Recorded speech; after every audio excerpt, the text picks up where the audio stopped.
Pag-usapan natin ngayon ang mga pahayag ni Executive Secretary Lucas Bersamin tungkol sa mainit na issue na blank item sa BICAM report. Ang isa kong subscriber nagpadala sa akin ng message. Sabi niya, defensive masyado si Lucas Bersamin, BICAM. Unethical na pahayag, nakakaasar, hugas kamay. So ito yung may post na dalawang pahayag ni A.S. Bersamin, ano? Nung una, January 20, pangalawa, January 24, kahapon.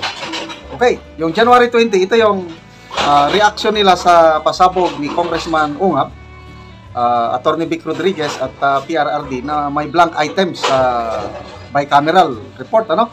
Sabi ni Secretary Bersamin, impossible for any funding items to be left blank. Oh, very clear, ha? Hindi mangyari yan na may blank items. Imposible yan. Basta may funding, walang blank yan. Tapos ito, nag-akusar na. The peddling of such fake news is outrightly malicious and should be condemned as criminal. No page of the 2025 national budget was left unturned before the President signed into law. In fairness kay A.S. Bersamin, totoo naman itong sinasabi niya na walang blank item sa GAA. Ang hindi niya alam na ang ibinulgar ni Congressman Ungab at PRRD, yung BICAM report, yun ang masama na nagsalita kaagad sila, meaning ES and even the President, nagsalita sila, pinaratangan nila na nagsisinungaling ang dating Pangulong Rodrigo Roa Duterte. Hindi nila inalam yung background, kung ano talaga ang pinag-uusapan. Dumiretso sila kaagad sa GAA, ang tinutukoy nila GAA, na walang blanco, which is correct. Iba yung tinutukoy ng Pangulong Duterte, yun ang masama. January 20, pahayag. January 24, iba naman ang pahayag. Kaya dito yung post is Bersamin versus Bersamin. January 24, kahapon. Ito na po ang pahayag ng Executive Secretary. Palace not responsible for blank items in 2025 BICAM report. Sabi niya, ang problema natin dyan is hindi kami ang mananagot dyan kung meron mang pagkukulang kasi BICAM report yan. Alisin natin sa consciousness na kami may kinalaman sa mga blank page na sinasabi ninyo. Again, in fairness sa Executive Secretary, dahil executive branch sila, wala nga naman silang kinalaman. Bahala ang mga kongresista, mga senador, sasagot nito. Totoo naman. Kaya lang, kung ako, akin-akin lang ito, kung ako ang nasa kalagayan ng ES, Executive Secretary, dapat may ano rin ako.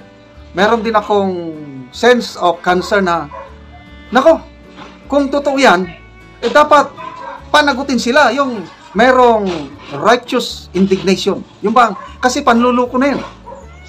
Wala kang makitang ganong concern na niluloko ng taong bayan. Bahala sila dyan. Hugas kamay.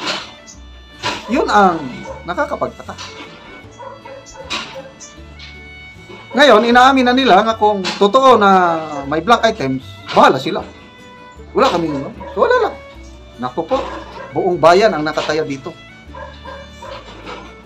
Sabi nga ni Attorney Vic Rodriguez, it's a violation, falsification of legislative documents. So, okay, may Facebook page dito na pinadala sa akin. Basahin natin. Okay, PTV. So, post ito ng PTV. Pahayag ito ni Executive Secretary Bersamin. I want the public to know that we really have nothing to do with that as congressmen and senators. Yun lang. Talagang hugas kamay. Wala silang pakialam kung may blank items o wala. Basta wala kaming kinalaman. Pagdating yung enroll bill, kompleto, pinag-aralan namin, bineto, then pinirman. Yun lang. Kung may ginawang hindi magandang mga congressman, senator, bala sila. Ganoon lang. Wala kaming pakialam. Ang galing naman. Sabi niya. We don't need, sabi ng executive secretary sa press briefing nila kapon. Kasi parang defensive na sila. We don't need to talk to Congressman Ungab. He will prove what he says because we have nothing to do with him. We have nothing to deal with blanks. That's his invention. Ano ko? Invention? Ako naman. Anyway, kung yan ang tingin ng executive secretary na invention ni Congressman Ungab, yung blank items, so be it. Kaya lang, ito na. Pasalamat tayo sa mga nag-corroborate, yung nagpapatotoo na merong ang blank item sa BICAM report. It came from an unlikely ally. Mga anti-Duterte na congresswoman, Raul Manuel and sino ito? Franz Castro. Kinonfirma nila nga may blank items nga. Wow! Yun po. Malaking sampal yun na hindi nagsisinungaling si Congressman Ungab. Even Senator Lacson, ex-Senator Lacson, nagsabi na siya na nakakuha siya ng kopya ng BICAM report at meron talaga siyang nakitang blanco. Wala na silang kalusot.